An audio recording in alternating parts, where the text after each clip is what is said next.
If you're listening to this, if anyone finds this recording, I need you to understand something.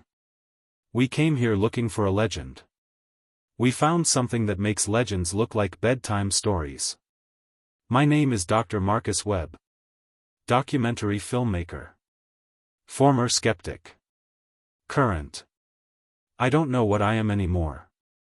The audio you're about to hear was compiled from 6 cameras, 11 audio recordings, and my own deteriorating sense of what's real.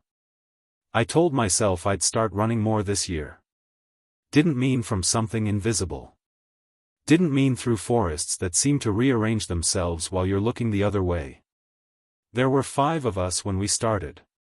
Now there's, well. Let me start from the beginning. Because if I don't tell this right, if I don't make you understand what happened out here, then their disappearances mean nothing. And this thing, whatever it is, stays hidden for another 100 years. It's close now. I can feel it watching. I've felt it for days. But I'm getting ahead of myself.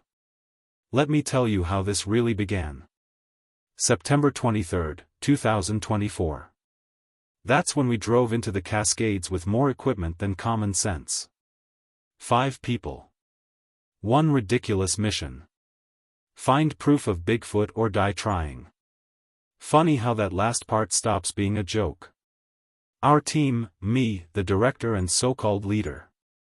Sarah Chen, wildlife biologist and the only one who actually knew what poison oak looked like. Jake Morrison, sound engineer and professional worrier. Emma Rodriguez, our camera operator who could make a gas station bathroom look cinematic. And Tom Berkeley, our guide. Local tracker. 63 years old. Claimed he'd seen Bigfoot twice. Once in 1987. Once in 2012. We should have asked him why he kept coming back. The plan was simple. 6 weeks in the deep wilderness of the North Cascades. The Patterson-Gimlin Corridor, they call it. Where the most famous Bigfoot footage was supposedly filmed in '67. We had thermal cameras, audio recorders that could pick up a mouse fart from 50 yards, motion-triggered trail cams, and enough freeze-dried food to survive a nuclear winter. What we didn't have was any real understanding of what we were walking into. Day 1 was perfect. Crisp autumn air. Golden light filtering through the Douglas firs. The kind of scenery that makes you believe in something bigger than yourself. Emma kept saying it looked like a fantasy novel. Sarah identified 17 species of birds before lunch. Jake complained about the altitude. Normal stuff. Tom led us to his base camp location. 8 miles from the nearest trail. He'd marked trees along the way. Old carvings. Symbols he claimed were territorial markers. Sarah thought they were from other hikers. I thought they were from Tom's previous trips. None of us considered they might be warnings. We set up camp in a clearing surrounded by old-growth forest. Trees so massive they probably remembered when this land had other names. Tom picked the spot specifically. Said it was a crossing point. Where the valleys met. Where deer and elk migrated. Where something else traveled.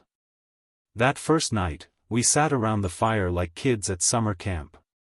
Sharing stories. Tom told us about his first sighting. 1987. He'd been bow hunting when he saw it. 9 feet tall. Covered in dark reddish-brown hair. Walking upright but with a gait that wasn't quite human. It had looked at him. Made eye contact. And Tom said he felt something in that moment. Recognition. Intelligence. And something else he couldn't name. Jake asked the obvious question. Why didn't you take a photo? Tom laughed. Said he'd been too terrified to remember he had a camera. But more than that, he said, it felt wrong. Like photographing someone in their most private moment. Like the thing had trusted him by letting him see. We all went quiet after that. The fire crackled. The forest around us settled into its night sounds. Owls. The distant rustle of something moving through underbrush. Normal sounds. Comfortable sounds. Looking back, that was the last normal night we'd have. Day 2. We spread out in teams. Sarah and Emma went east to set up trail cameras along a game trail. Jake and I established our audio recording perimeter. Tom scouted alone, looking for signs. Tracks scat. Broken branches. The physical evidence that something large moved through here. By noon, he'd found something. Tree structures. That's what the Bigfoot community calls them. Branches woven together. Leaned against trees in patterns that don't occur naturally.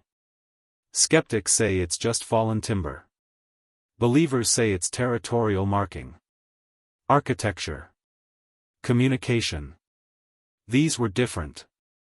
Massive logs, some 2 feet in diameter, stacked and balanced in ways that didn't make sense. One structure looked almost like an archway. Another like a shelter. And they weren't weathered. The breaks in the wood were fresh. Recent. Within days. Sarah examined them with scientific precision. No tool marks. No rope burns. No human interference she could identify. Whatever made these had either immense strength or... She didn't finish that sentence. Day 3. The first recording. Jake was monitoring our audio grid at 4 a.m. He did this every night. Nocturnal animals are most active in the hours before dawn. Most of what he captured was owls, coyotes, the occasional elk bugle in the distance. But at 4:17 a.m., something else. A vocalization. That's the clinical term. What it actually sounded like was a scream that started low and guttural, climbed into something almost human, then twisted into frequencies that made your teeth hurt. It lasted 9 seconds. It came from the ridge north of our camp. Maybe a quarter mile away. Jake woke everyone up. We listened to it 6 times. Sarah ran through her mental catalog of animal sounds. Bears, cougars, elk, owls, foxes, ravens. None of them matched. The closest comparison was a howler monkey, but we're about 4,000 miles outside their range. Tom just nodded. Said that's the sound. That's what he'd heard before both his sightings. We all tried to go back to sleep. None of us managed it. Days 4 through 11 passed in a strange rhythm. We'd work during the day. Setting cameras. Recording ambient sound. Documenting the forest. Everything professional. Everything by the book. But the forest was changing around us. Or maybe we were just starting to notice. Day 12. I made a joke in my journal. The trees are starting to look judgmental. I meant it as humor. A way to cope with the isolation. But it was true. The forest felt attentive. Like it was waiting for something. We started finding things. Small things at first. Jake's audio recorder moved overnight. He'd left it pointing north. Found it facing our camp. Sarah's trail camera captured something on day 9. Thermal signature. Bipedal. 7 feet tall. But the image was corrupted. Digital static. Like something had scrambled the electronics just by being near them. Our food went missing. We'd hung it properly. Bear proof. 15 feet up and 6 feet out from the trunk. Standard protocol. But on day 13, we found the bag on the ground. Unopened. Not torn. Not damaged. Just carefully placed on the forest floor. Whatever took it down had the intelligence not to steal. Just the strength to reach it. Emma started shooting B-roll compulsively. Hours of forest footage. She said she felt like she was missing something. Like there was always movement just outside the frame. When we reviewed her footage later, she was right. Shadows that moved wrong. Shapes between trees that didn't resolve into anything recognizable.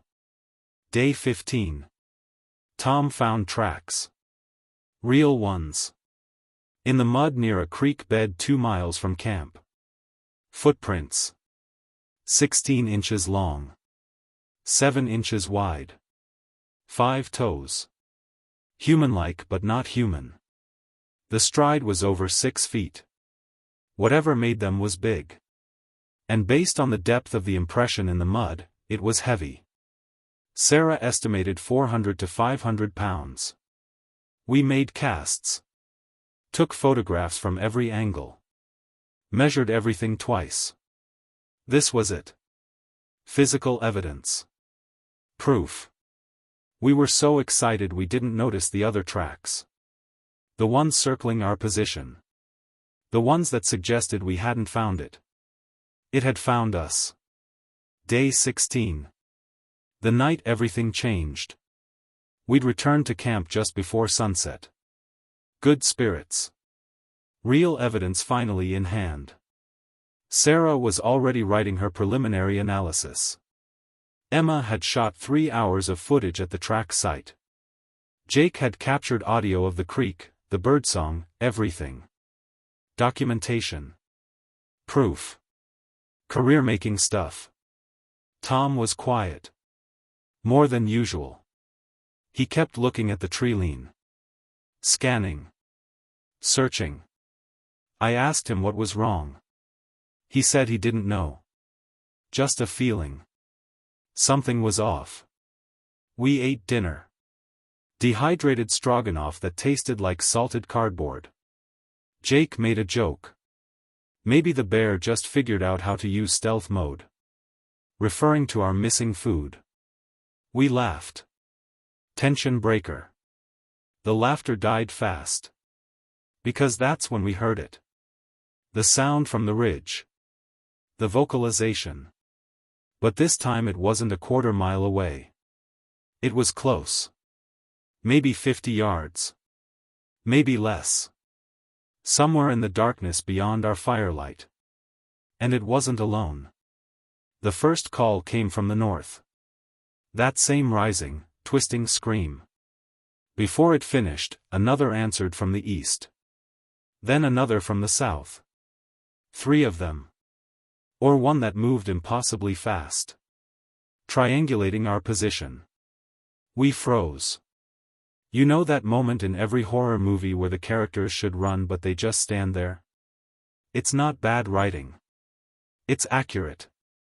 Fear makes you stupid. Makes you small. Makes you pray. Tom moved first. Grabbed a flashlight. Shined it toward the north where the first sound originated. The beam cut through darkness and mist.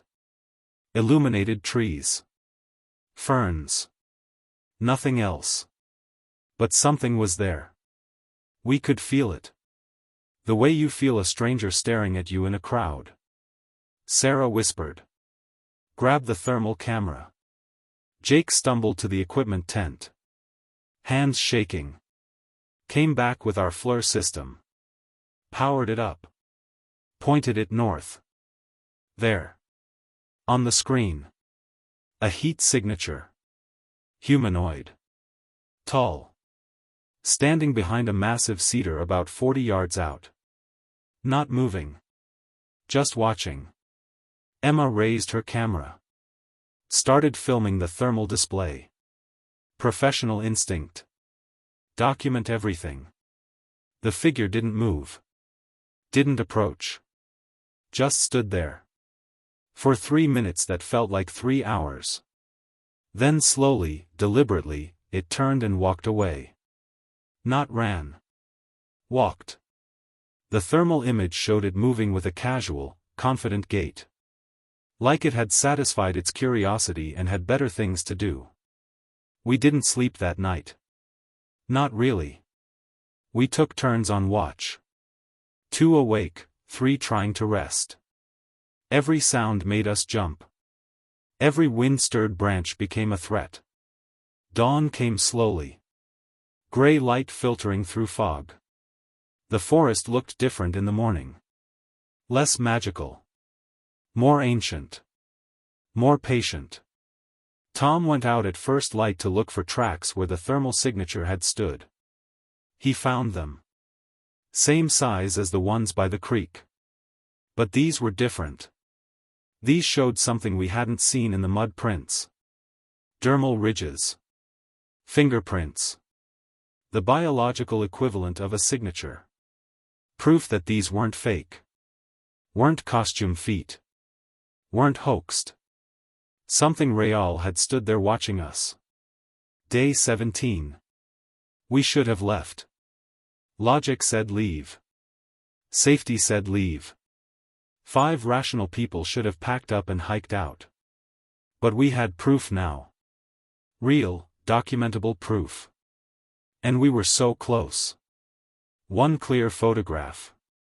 One piece of video footage. One more encounter with cameras ready. That's all we needed. That's what we told ourselves anyway. The truth is something else kept us there. Curiosity maybe. Or compulsion. Or the sense that we'd been chosen for this somehow. That leaving would mean betraying something bigger than ourselves. Tom said it best. We're not hunting it anymore. It's deciding whether to reveal itself to us. We spent day 17 fortifying our camp and upgrading our monitoring systems. More cameras. More audio recorders. More motion sensors. We created a perimeter that would alert us to anything larger than a raccoon. Sarah suggested we try gift offerings. Food. Tools. Shiny objects. Items that might indicate peaceful intent. Traditional anthropological first contact protocol. Tom agreed. Said the indigenous peoples of this region had left offerings for the forest spirits for thousands of years. We placed apples, energy bars, and a hunting knife on a flat rock 50 yards from camp. Positioned cameras to watch it from multiple angles. That night, nothing. The offerings sat untouched. Day 18. We checked the offerings at dawn. Gone. All of them. But the cameras had captured nothing. No thermal signature. No visual.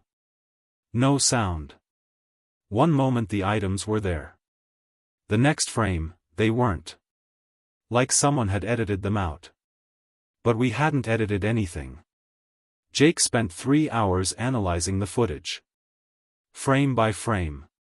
He found something. A shimmer. Like heat distortion. Like something had moved through the frame with a refractive quality that bent light around it. Sarah had no explanation. Neither did I. We were scientists, skeptics, rational people. And we were watching evidence that defied rationality.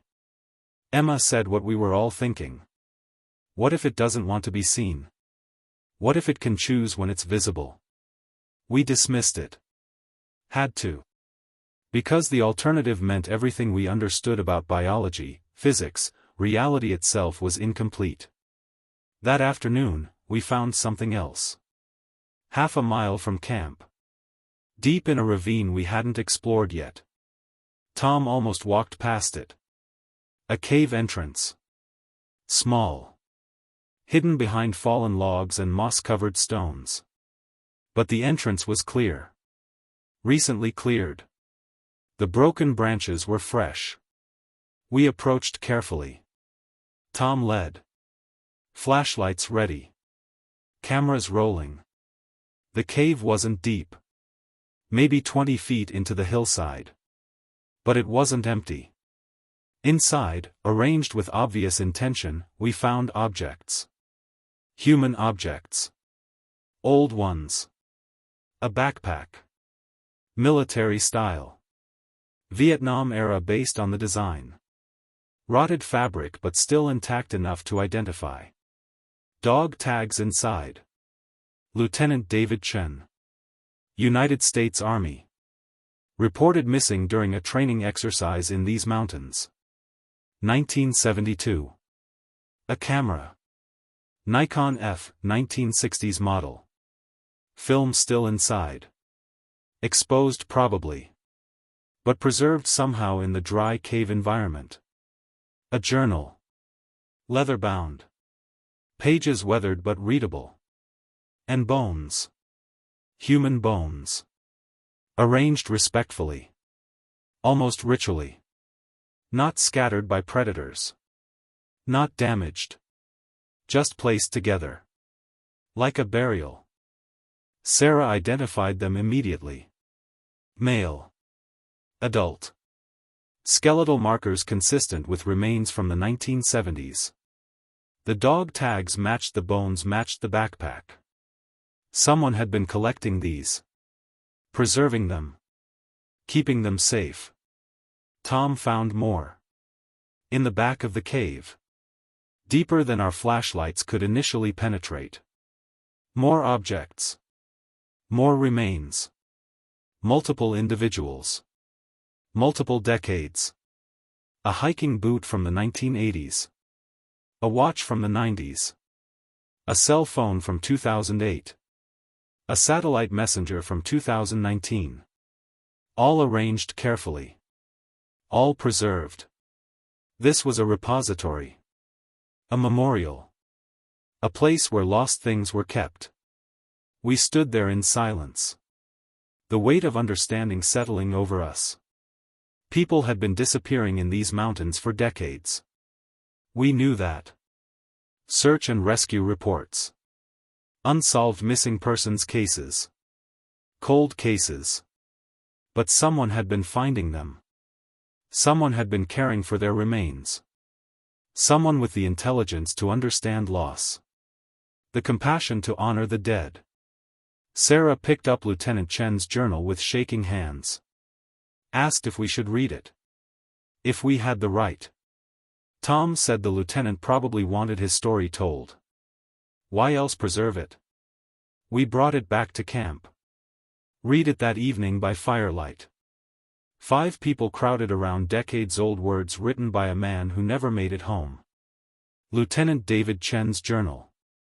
October 3, 1972. First entry. Training exercise day 3. Separated from unit during night navigation. Radio dead. Compass acting strange. Can't explain it. Needle spins. Mountains look wrong. Like they've moved. Searching for landmarks. Nothing matches the map. October 4th. Heard something following me last night. Big. Kept pace but stayed back. Saw eyes reflecting my flashlight. Too high off the ground. Wrong color. Amber. Like fire. Didn't approach. Just watched. October 5th. Found water. Creek. Drank. Filled canteen. Saw tracks in the mud. Biggest I've ever seen. Didn't serve in Nam to die in Washington woods. Will find my way out. October 7th. 3 days now. Following the creek downstream. Should lead to civilization. But the sun is wrong. Shadows don't match. Either I'm losing my mind or this place doesn't follow rules. Saw it today. Briefly. Through the trees. Tall. Hair covered. Walking upright. It stopped. Looked at me. Then walked away. Not threatening. Almost curious. October 9th. I'm not alone anymore. It's been following me. Closer now. I can hear it at night. Moving around my camp. Never approaching. Just circling. Protecting maybe? From what? October 11th. Fell today. Ravine. Stupid. Broke my leg. Compound fracture.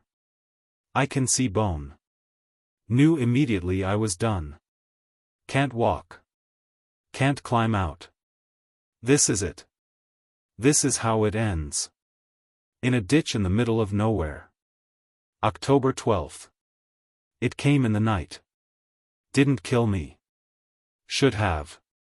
Would have been mercy. Instead it sat there. 10 feet away. Just sitting. Watching me. I could see it in the moonlight. Face almost human. Eyes intelligent. It tilted its head. Like it was studying me. Trying to understand. Then it left. October 13th. It brought me food. Berries. Roots. Placed them beside me. I'm hallucinating. Must be. Shock. Blood loss. Infection. But the food is real. I ate it. It saved my life. Why? The next entries became harder to read. Chen's handwriting deteriorated. Infection setting in. Fever. Delirium. But the story continued. The creature kept coming. Bringing food. Water in cupped hands. Once, plants that Chen recognized as medicinal. His fever broke.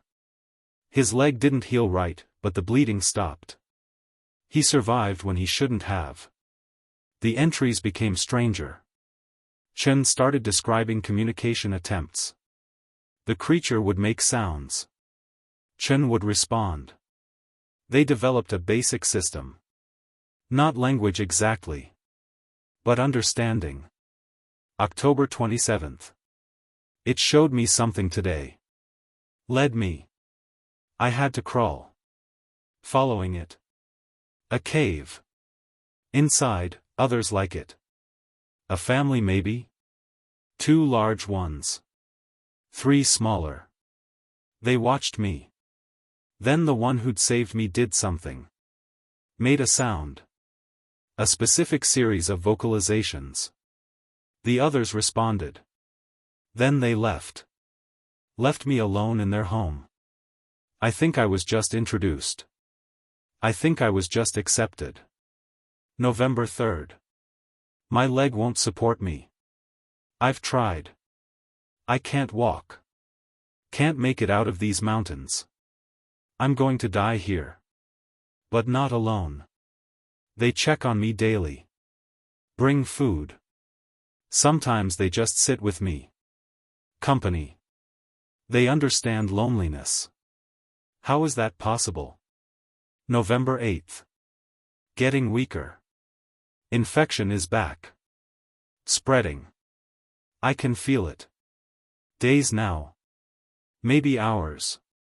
I want my family to know I wasn't alone. I want them to know something magnificent exists in these mountains. Something that showed a dying soldier compassion. The world should know. But it shouldn't hunt them. Shouldn't fear them. They're better than we are. November 9th. Final entry. I can hear them calling to each other. It sounds like music. Like morning. They know. They're saying goodbye. I wish I could tell them thank you. I wish I could make them understand what their kindness meant. To die with dignity. To die witnessed. There are worse ways to leave this world. The journal ended there. We sat in silence. The fire had burned low. Stars filled the sky above our clearing. Emma was crying. Sarah too. Jake stared into the flames. Tom nodded slowly, like Chen's words confirmed something he'd always suspected. I felt something shift inside me. We hadn't come here to hunt a monster. We'd come here to find proof of the impossible. But what we'd found was something else entirely. Evidence of intelligence. Compassion. A species that understood mortality and honored it. Day 19. Morning. We returned to the cave. Brought Lieutenant Chen's journal with us. Tom had an idea. A ceremonial one. We should leave something of our own. Add to the collection. Show that we understood. That we respected what this place was. Sarah left her field notebook. Years of observations. Research. A record of her scientific life. Emma left a micro SD card. Her footage. Her art.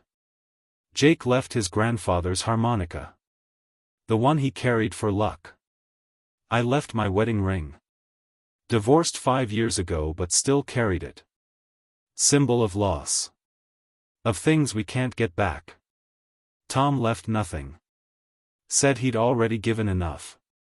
His youth. His certainty. His understanding of what was possible. These mountains had taken those years ago. We arranged our offerings beside the older items. Not replacing them. Joining them. A continuation of whatever tradition this represented.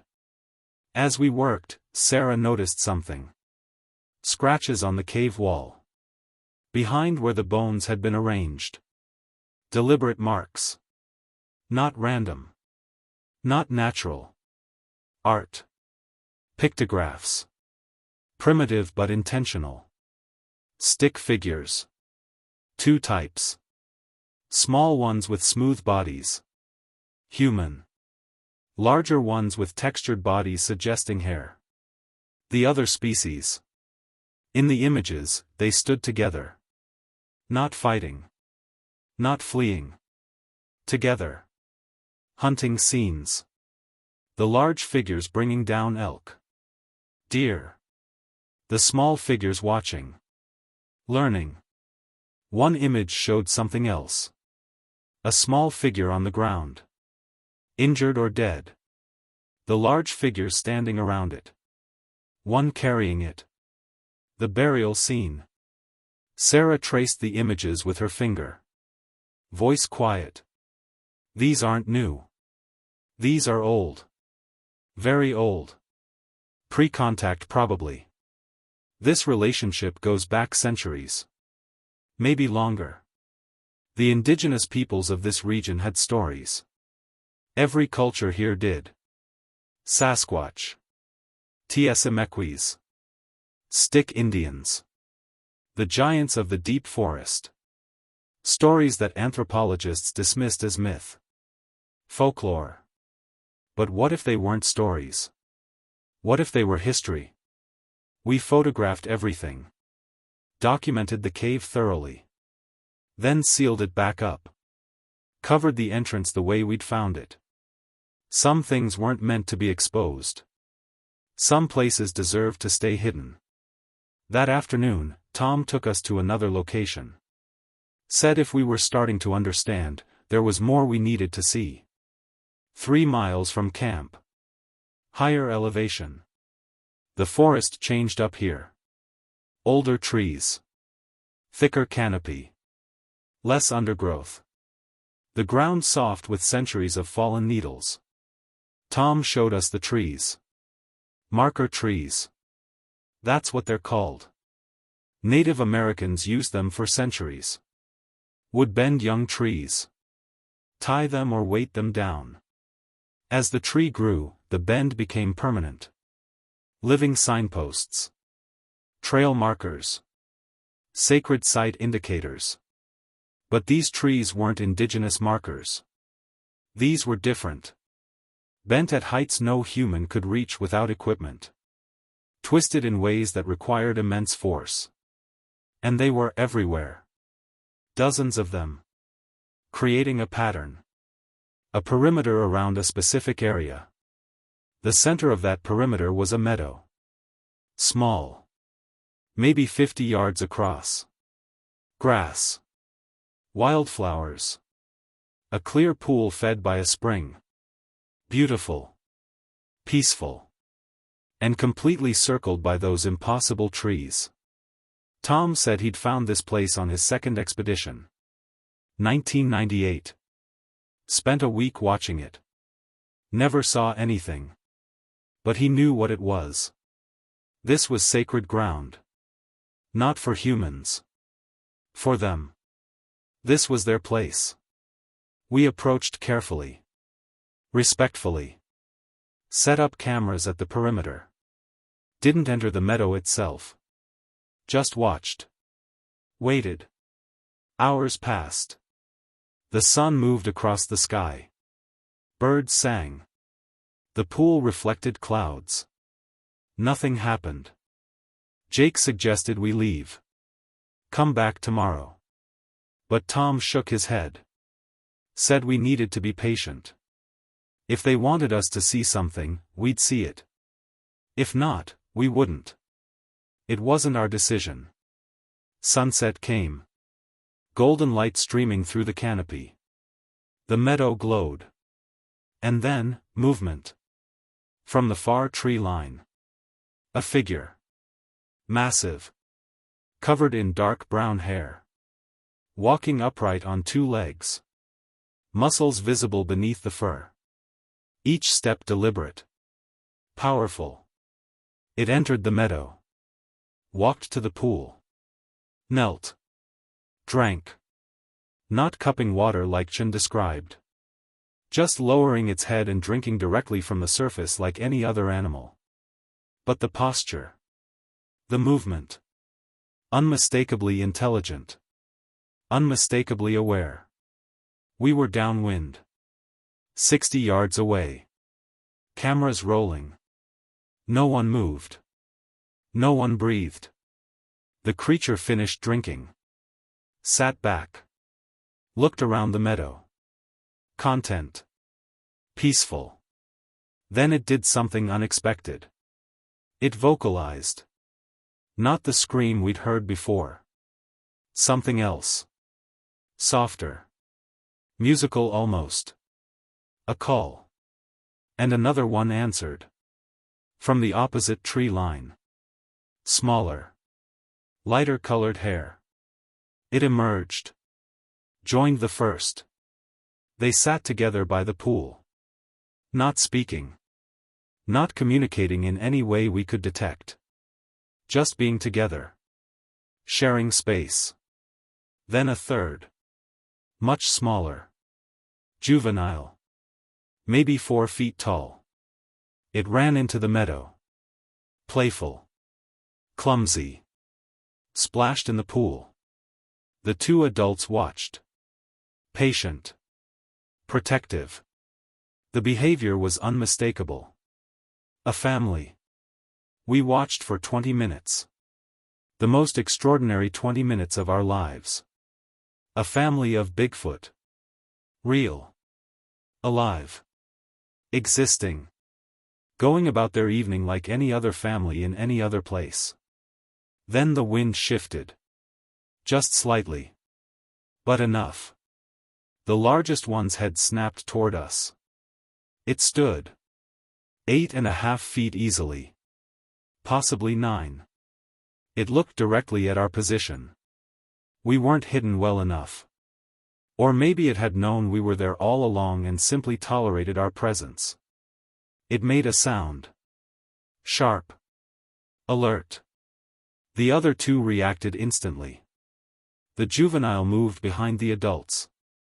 They backed toward the tree line. Not running. Not panicked. Retreating with dignity. The largest one kept its eyes on us the entire time. Warning. Protective. Clear message. Leave. Now. We did. Gathered our equipment as quietly as possible. Left the same way we'd came. Tom led us back toward camp as darkness fell around us. No one spoke. What could we say? We just witnessed something that wasn't supposed to exist. Something that was somehow more real than anything we'd known before. Back at camp, we reviewed the footage. All of it was there. Clear. Undeniable. Professional quality documentation of a Bigfoot family. This was it. This was the proof that would change everything. Rewrite biology. Prove the skeptics wrong. Make our careers. Make history. Emma was already editing. Sarah was making notes for papers she'd write. Jake was isolating the audio. Professional mode. Documentary mode. But Tom sat apart from us. staring into the fire. I joined him. Asked what he was thinking. He said he was thinking about responsibility. About what happens when you expose something that's been hidden for millennia. About whether we had the right to do what we were planning to do. I didn't understand. This was why we came here. This was the entire point of the expedition. Tom looked at me. Really looked at me. Said no. The point was to find truth. We'd found it. But truth doesn't always need to be shared. Sometimes protecting something is more important than proving it. He told me to think about what would happen when we published this footage. Released it to the world. The scientists would come. The researchers. The hunters. The curious. The cryptid enthusiasts. The government agencies. The media circus. These mountains would be flooded with people. All looking for what we'd found. And those creatures. That family. Living peacefully in their hidden places. They'd lose everything. Their privacy. Their safety. Their home. All because we decided the world needed to know. I argued. Said the world deserved to know. That this was important. That hiding truth was wrong. Tom said some truths protect themselves by staying hidden. That wisdom is knowing which ones to share and which ones to keep. We talked for hours. Eventually the others joined us. The debate spread. Sarah said scientific knowledge should be available to everyone. That this discovery was too important to suppress. Emma argued we had an obligation to the subjects of our documentary. That consent mattered. Jake stayed quiet. Said it wasn't his decision. We didn't reach consensus. Went to sleep with the question unresolved. Should we release the footage or destroy it? Share the truth or protect the secret? I don't think any of us really slept. The weight of that decision hung over us like the fog that rolled through our camp. Day 20. Everything changed. We woke to silence. Complete silence. No birds. No insects. No wind. The kind of quiet that feels unnatural. That feels like anticipation. Tom was already up. Had been for hours based on the cold fire. He'd walked the perimeter. Found tracks. Fresh ones. Multiple sets. Circling our camp. They'd been there during the night. All around us. We'd been surrounded while we slept. But nothing was disturbed. Nothing taken. Just the tracks. A message maybe. Or a warning. Or something else we couldn't interpret. Sarah examined the prints. Different sizes. At least 4 individuals. Maybe more. They'd moved through our camp systematically. Completely. Inspecting us. Learning about us the way we'd been learning about them. Emma checked the cameras. None of them had triggered. No motion sensors activated. These creatures moved through our surveillance grid like ghosts. Like they understood electronics. Understood how to avoid detection. That's when we noticed something else. The equipment was different. Subtle changes. Cameras had been repositioned. Facing new directions. Our audio recorders had been moved. Not damaged. Not stolen. Just adjusted. They were showing us something. Look here. Listen there. Pay attention. We followed the guidance. Pointed our cameras where theirs now faced. Activated the audio recorders in their new positions. Started monitoring what they wanted us to monitor. By noon, we understood. The cameras now covered the southern approach to our camp. The audio grid focused on a specific valley system. They were directing our attention. Pointing us toward something. Tom said we should follow. That this was an invitation. Sarah disagreed. Said we had no idea what we were walking into. That this could be dangerous. But Jake made the point that changed everything. If they wanted to hurt us, they could have done it last night. Could have done it any night. They've had dozens of opportunities. Instead they've been watching. Protecting maybe. Leading us. We geared up. All 5 of us. Cameras. Audio. Emergency supplies. Left a note in camp. If we didn't return by sunset, the note would tell anyone who found it where we'd gone. What we'd discovered. Insurance policy against disappearing without a trace. Tom led us south. Following the path the repositioned camera suggested. Down into a valley we hadn't explored. Steep terrain. Old rock slides. Dense forest giving way to stone and scree. An hour of hiking. Then 2. Descending deeper into the wilderness. Further from civilization than we'd been yet. The kind of deep where your phone compass starts acting strange. Where the sun seems to move wrong. We found another cave. But this one was different. Larger. The entrance hidden behind a waterfall. A thin sheet of water falling over the opening. You'd walk right past it. Would never know it was there. Tom pushed through the water. Disappeared. Then his voice called back.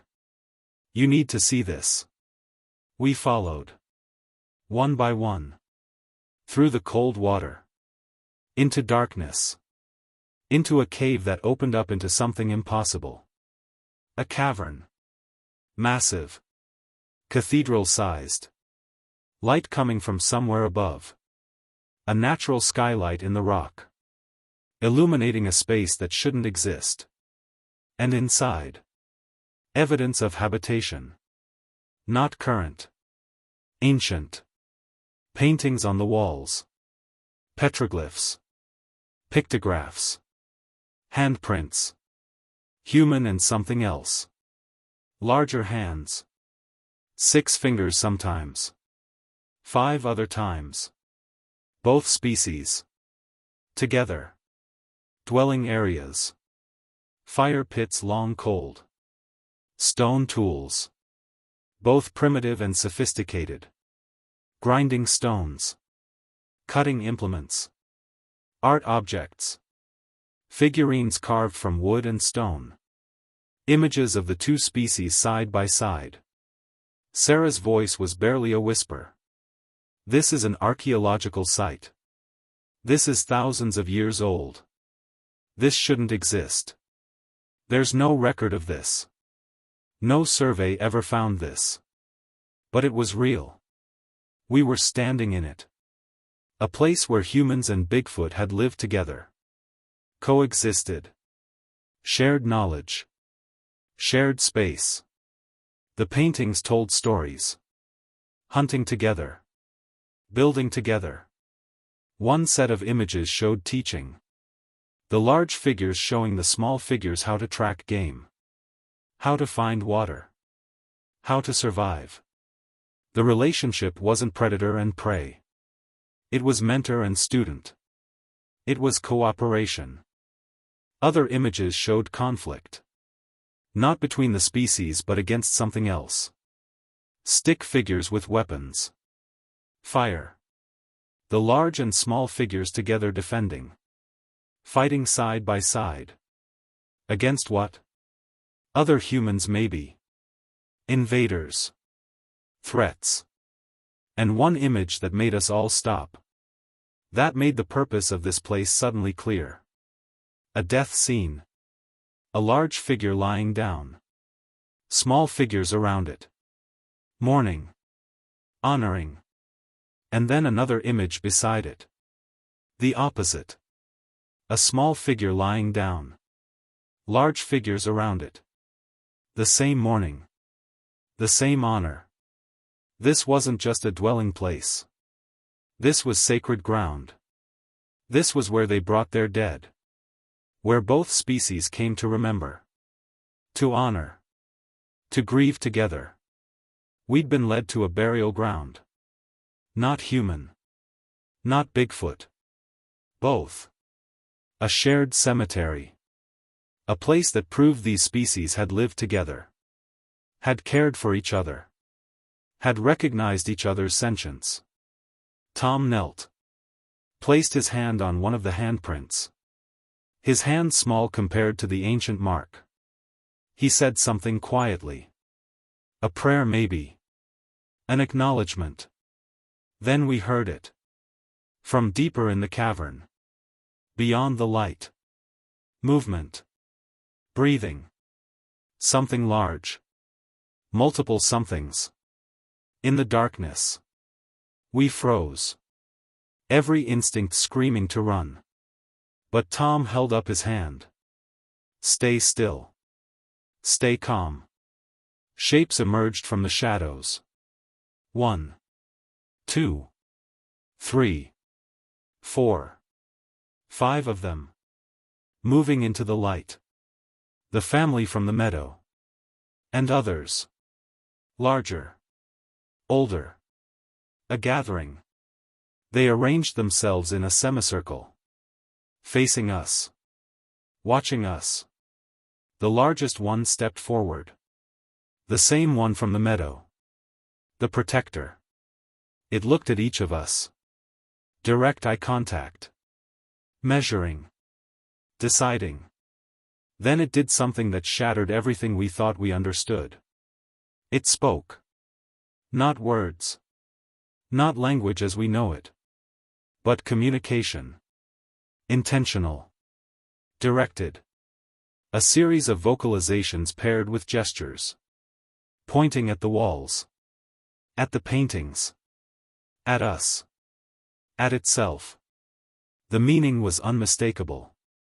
This is our history. This is who we are. This is what we were. Together. Sarah was shaking. Tears streaming down her face. She stepped forward slowly. Hands visible. Palms out. Universal gesture of peace.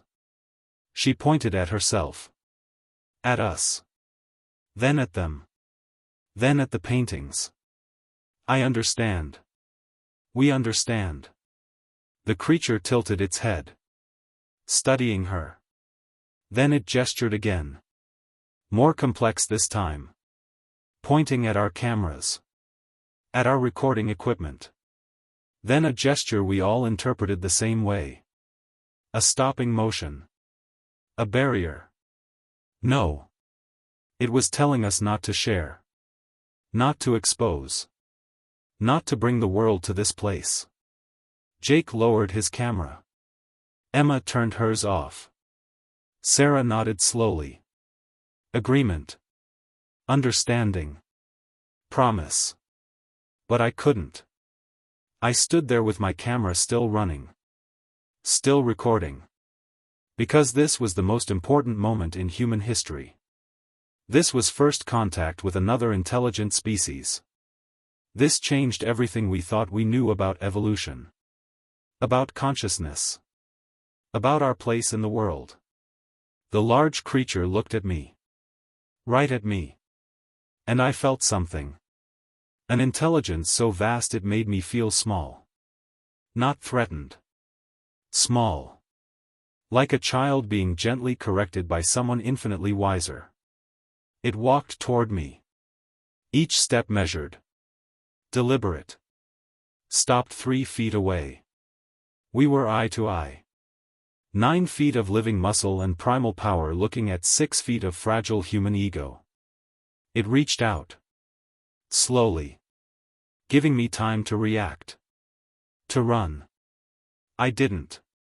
Couldn't. It touched my camera. One massive finger on the lens. Gentle. Careful. Then it looked at me again. And I understood. Some things are more important than proof. Some truths protect themselves by staying hidden. Some wisdom comes from knowing when to stop looking and start honoring. I turned off the camera. The creature stepped back. Made a sound. The others responded. A collective vocalization. Then the large one did something none of us expected. It gestured toward a deeper passage. An invitation. Follow. It led us through narrow corridors. Stone walls closing in. Then opening again. Into another chamber. Smaller. More intimate. And inside, more evidence. But this was recent. Modern objects mixed with ancient ones. A backpack from last year. A tent. Camping gear. All arranged carefully. Preserved. And a body. Recent enough that we could still identify clothing. A hiker. Male. Mid-30s. Sarah checked his pockets carefully. Respectfully. Found a wallet. ID, Michael Torres. Reported missing 7 months ago. Massive search effort. Never found. But someone had found him. Had brought him here. Had laid him out with the same respect as the ancient burials. Had placed his belongings around him with care. Had honored his death. The large creature made another sound. Pointed at the body. Then at itself. Then made a cradling gesture. It had carried him here. Had found him dead in the wilderness and brought him to this sacred place. Had given him the same burial rites as its own kind. Sarah was openly weeping now. The profound kindness of that act. The recognition that this human deserved dignity in death. That his life had value. That someone should remember him even if his own kind never found him. Tom asked the question we were all thinking. How many? How many others have you found and brought here? The creature didn't answer. Couldn't in a way we'd understand. But it gestured around the cavern. At the passages leading elsewhere. The implication was clear. Many. Decades of lost hikers. Disappeared hunters. Missing persons cold cases. All found. All honored. All remembered. This species had been protecting us. For how long? Centuries? Millennia? Finding our dead. Keeping them safe. Making sure they weren't scattered by scavengers or erased by time. Holding space for our grief even when we never knew to grieve. The large creature led us back to the main chamber. Back to the paintings. It pointed at one specific image. Near the top. Harder to see. We had to move closer. Adjust our angle. It showed 2 figures. One large. One small. Standing together on a cliff edge. Watching the sun rise. Equal. Friends. Partners. And around them, the world. Mountains. Rivers. Forests, animals. All connected. All part of something larger. The creature placed its hand on the painting. Then placed its hand on its chest. Then pointed at us. Then back to the painting. The message was profound and simple. We are all part of this. We share this world. We share this responsibility. It was asking us to remember. To honor the old agreements. To protect what should be protected. To know what we know but to keep what should be kept. To be worthy of the trust. Emma spoke first. Voice small but steady. We promise. We won't tell. We won't expose you. We'll keep this place secret. Sarah nodded. Agreed. We'll document for ourselves. For understanding. But we won't publish. Won't share. This stays here. Jake added his agreement. Then Tom. Each of us making the promise. I was the last. The one who'd almost broken it already. The one who'd been so focused on proof that I'd nearly betrayed something sacred. I looked at this magnificent creature. At this being that had shown us more wisdom and compassion than most humans I'd known. And I made my promise. Not just with words. With intention. With commitment. The creature seemed to accept this. It made a sound. The others responded. Then slowly, they began to move back toward the shadows. Back to wherever they'd come from. The large one paused at the edge of the light.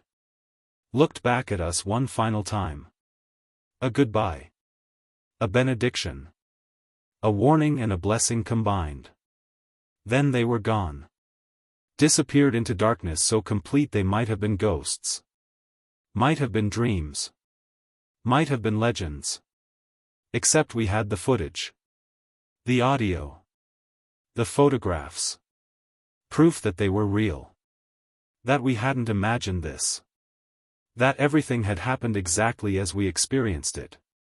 We stood in that cavern for a long time. No one wanted to leave. No one wanted to break the spell. But eventually, the light changed. The sun moving across the sky outside. Our time here ending. Tom led us out. Back through the waterfall. Back up the valley. Back to camp. The journey took hours but felt like minutes. We walked in silence. Each of us processing. Understanding. Changing. We reached camp just before sunset. Day 20.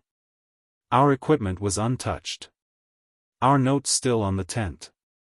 Everything as we'd left it. But we weren't the same people who'd left that morning. We'd been transformed by what we'd witnessed. By what we'd been trusted with. That night around the fire, we made our decision official. Sarah pulled out the micro SD cards from every camera. Jake gathered every audio recording. Emma collected all the hard drives. We sat there. 5 people holding the most important scientific discovery in human history. And we talked about what to do with it. The argument was brief. Because deep down, we all knew. We'd made a promise. More than that, we'd understood why the promise mattered. Exposing these creatures would destroy them. Would bring hunters, scientists, tourists, exploitation. Would turn their sacred places into attractions. Would reduce something magnificent to a spectacle. We couldn't do that. Wouldn't do that. The cost was too high. Sarah said she'd write papers about archaeological implications. About evidence of extinct hominid species in North America. Academic work that pointed at truth without exposing it. That advanced knowledge without betraying trust. Emma said she'd make a documentary about wilderness. About the importance of preserving wild places. About mysteries that should stay mysterious. Art that honored what we'd found without revealing it. Jake said he'd compose something. Ambient sound. Forest recordings. Music that captured the feeling without explaining it. Beauty that pointed toward something larger. Tom said he'd keep doing what he'd been doing. Leading small groups into these mountains. Teaching respect. Teaching awareness. Teaching people to look for what's there but to honor what chooses to stay hidden. And me? I said I'd tell the story. Eventually. When enough time had passed. When the details were blurred enough that no one could follow our path. When it had transformed from documentation to myth. From evidence to legend. I'd tell it the way stories should be told. As a possibility. As a question. As an invitation to wonder. We took all the footage.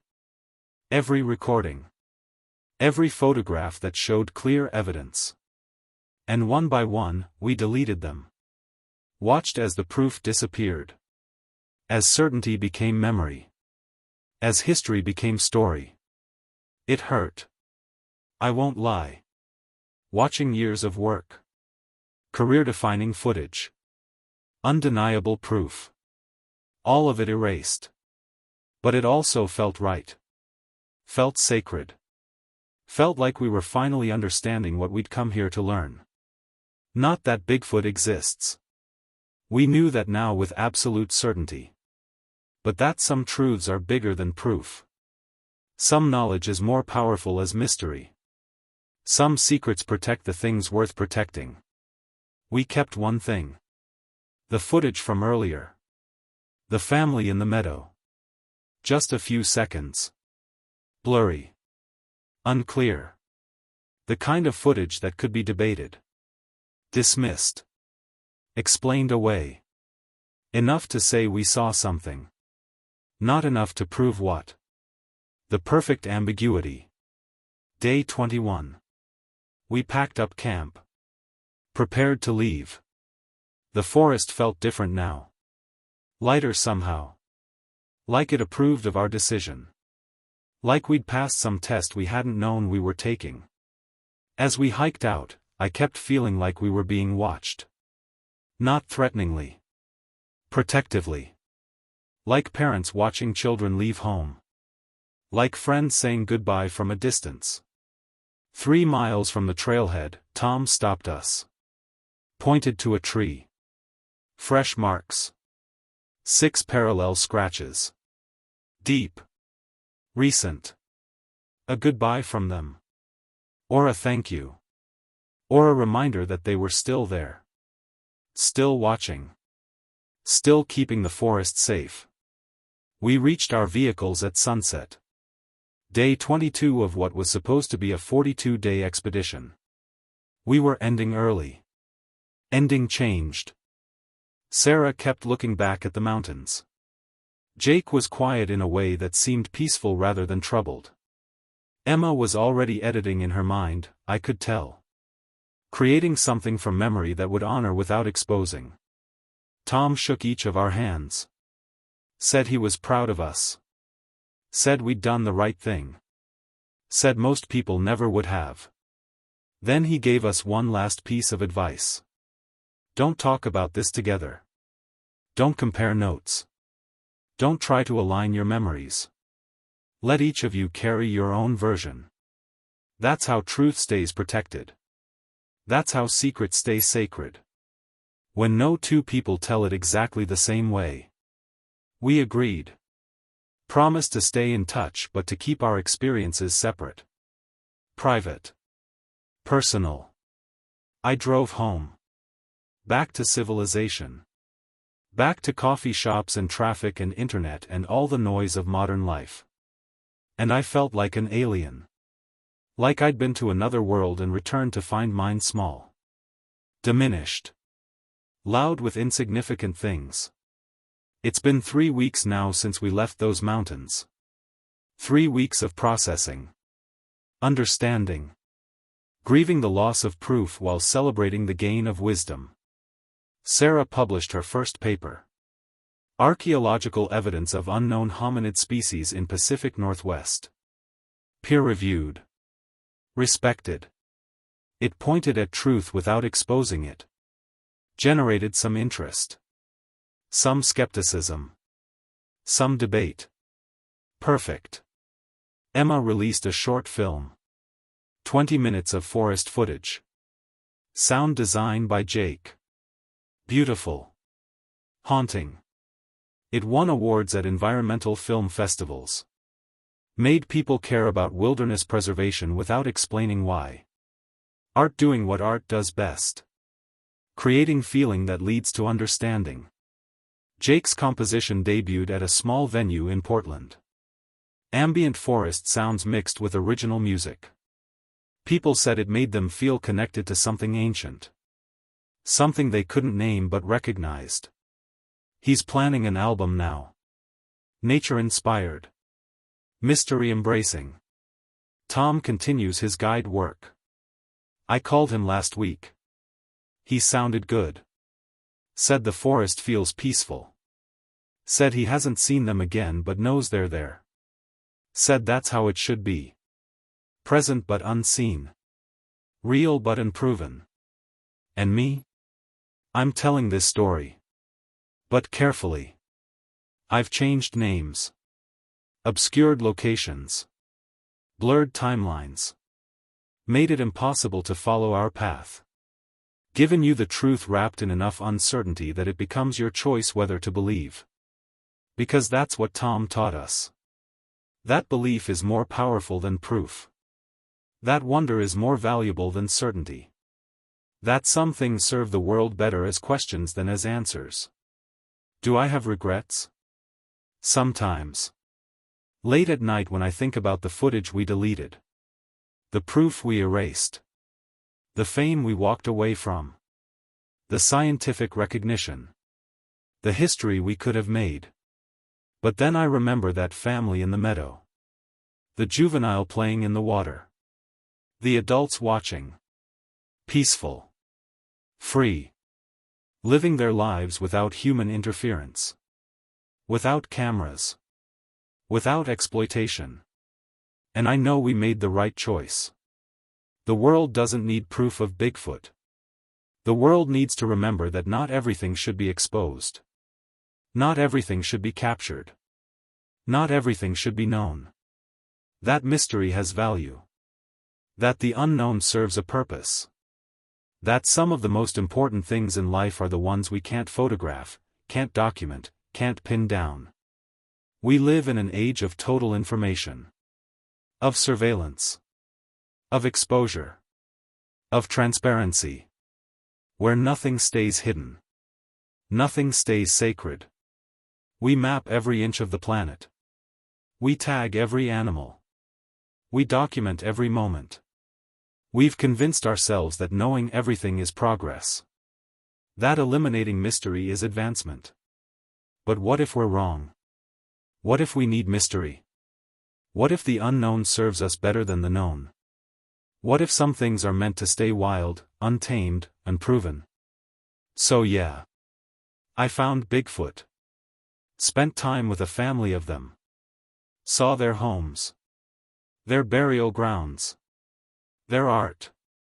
Their intelligence. Their compassion. Had footage that would prove it beyond any doubt. And I deleted it. Erased it. Let it go. Best decision I ever made. This will be my last recording. Last journal entry.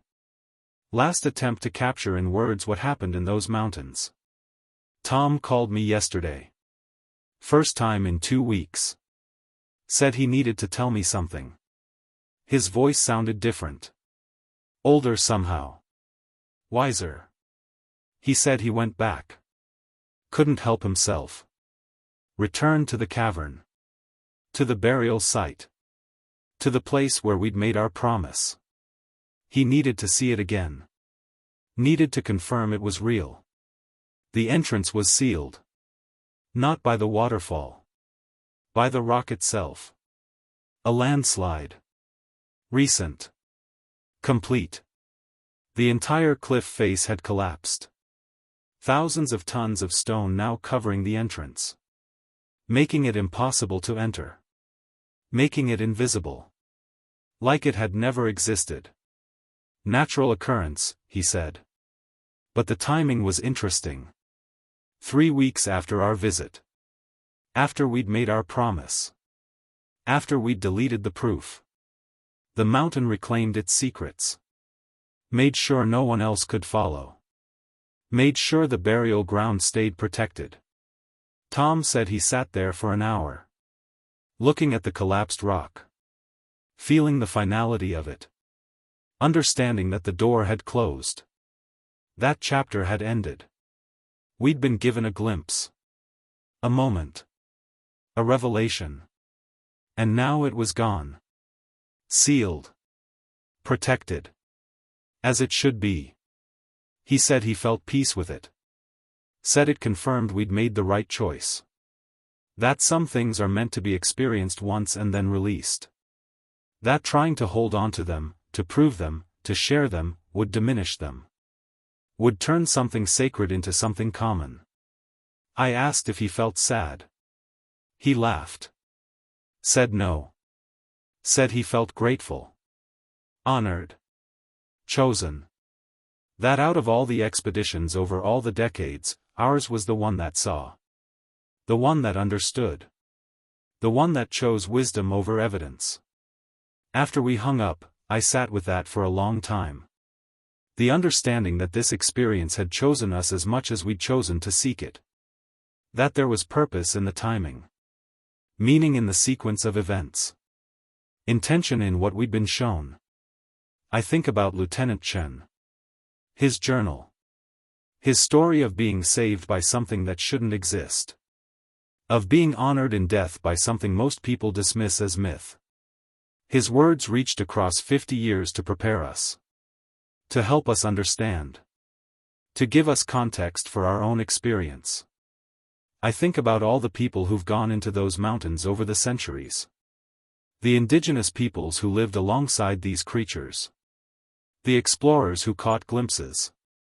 The modern researchers who've spent decades hunting evidence. All of them part of this larger story. This ongoing relationship between humanity and the wild unknown. It's a perfect balance. Enough evidence to maintain interest. Not enough to force acknowledgement. Enough sightings to sustain belief. Not enough to demand action. The creatures have managed this for millennia. Staying just visible enough to be remembered.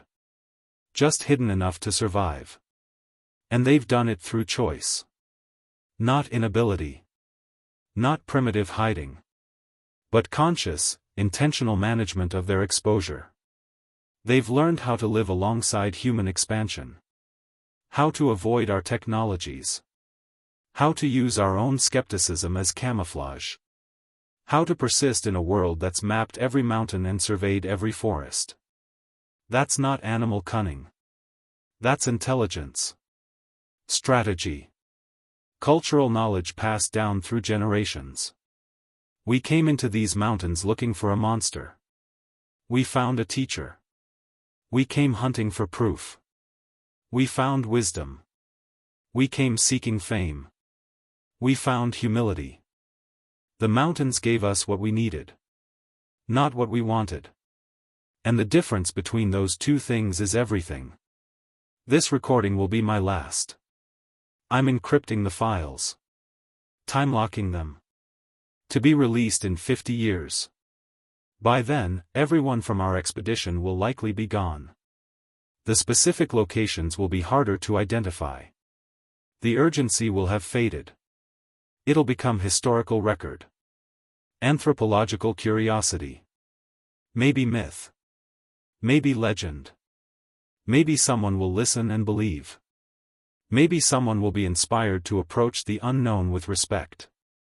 Maybe someone will understand that the greatest discoveries aren't always the ones we prove. Sometimes they're the ones we protect. Or maybe everyone will dismiss it. Call it fiction. Storytelling. Creative writing. That's fine too. Because the truth exists independent of belief. The creatures are there whether anyone accepts it or not. The experience happened whether anyone validates it or not. The choice we made matters whether anyone understands it or not. I've learned to be comfortable with that. With knowing something others don't believe. With carrying truth that can't be shared. With being changed by an experience I can't adequately explain. It's made me softer somehow. More open. More willing to accept mystery. More comfortable with not knowing. More respectful of boundaries. More aware that my perspective is limited. That my understanding is incomplete. That the world is vastly larger and stranger than I once believed. I look at forests differently now. At wild places. At the spaces between human development. I see them not as empty but as full. Not as resources but as homes. Not as mysteries to be solved but as sovereignties to be respected. And sometimes, rarely, I feel them. The Watchers. The Guardians. The other intelligence sharing this planet. I can't prove they're there. Can't point to evidence. But I know. The way you know you're not alone in a room even when you can't see anyone. The way you feel presence without confirmation. It's comforting. Knowing they're still out there. Still watching. Still maintaining the balance. Still showing us that another way exists if we're ever ready to learn. My equipment is shutting down now. Battery dying. Light fading. The forest around me is settling into evening. Somewhere out there, beyond my sight, they're going about their lives. Families gathering. Elders teaching. Young ones playing. A civilization without cities. A society without surveillance. An existence without the need for external validation. They don't need us to believe in them to be real. They don't need us to find them to have value. They don't need us at all. But they've shown us compassion anyway. Have honored us despite our flaws. Have trusted us with glimpses of truth we didn't earn and barely deserved. The last light is fading now. The forest is darkening. The sounds are shifting from day to night. The transition. The liminal space. The threshold between worlds. I feel them out there. Watching. Waiting. Approving maybe. Or maybe just being. Existing in their way. Living their truth. Maintaining their mystery. And I am grateful. So deeply grateful. For the time. For the trust. For the transformation. This is Marcus Webb. Final words. Final recording. The expedition is over. The discovery is complete. The choice is made. We found what we were looking for. And we let it remain unfound. That's not paradox. That's not contradiction. That's wisdom. Some things are more important than proof. Some truths are bigger than evidence. Some mysteries are worth more unsolved. The forest keeps its secrets. The mountains guard their mysteries. And somewhere in the darkness, something ancient watches. Not because we found them, but because we chose to let them remain lost. The recorder is dying. The file is ending. This story is becoming history. And in 50 years, it'll become legend. They're out there. I promise. I know. And that's all you need to know. Belief is enough. Wonder is enough. Respect is enough. The rest is silence. The rest is shadow. The rest is sacred. The battery light is red now. Blinking its final warning. Just like life warns us. Just like the forest warned us. Everything ends. Everything transforms. But some things persist. Some truths endure. Some secrets stay safe. This is Marcus Webb. Signing off. Going silent. Becoming part of the mystery rather than solving it. Remember what I've told you. Honor it. Protect it. And never stop believing that the world is bigger than we know. Stranger than we imagine. More sacred than we understand. Some secrets keep themselves. Some mysteries protect what matters. And somewhere out there, magnificent and ancient and wise, they continue. Living their lives. Raising their families. Honoring their dead. Maintaining the balance we've forgotten how to keep. They don't need us. But they've shown us grace anyway. That's the gift. Not the sighting. Not the encounter. The gift is the choice. The opportunity to be better than we've been. We made that choice. And it changed us. I hope you understand why I've told this story the way I have. Why I've obscured locations. Why I've blurred details. It's not to deceive. It's to protect. Because if you go looking, you won't find them. They don't want to be found. But if you go into the wilderness with respect, with humility, with openness to mystery, then maybe, just maybe, if you're ready, if you're worthy, they might let you see. That's the real test. Not into the mountains but into ourselves. Not to find them but to become worthy of finding them. The battery is dying. Really dying now. This is the absolute end. We are not alone. We have never been alone. We share this world with something magnificent. Honor that. Remember that. Protect that. Always. Goodbye. Good luck. They're out there. In the mountains. In the forests. In the wild places. Watching. Waiting. Believing in us. Prove them right. This is Marcus Webb. Signing off. The expedition is complete. The story is told. The secret is kept. And somewhere in the darkness, something watches. Something knows. Something remembers. The battery light is gone. The screen is black. Forever.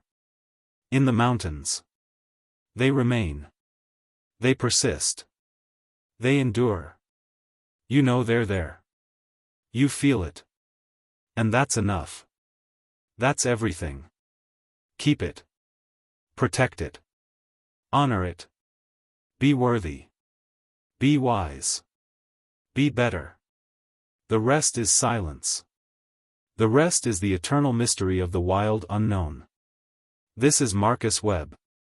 Final recording. October 2024. North Cascades. Day 22. We found Bigfoot. And Bigfoot found us worthy. May you be worthy too. Goodbye. The end.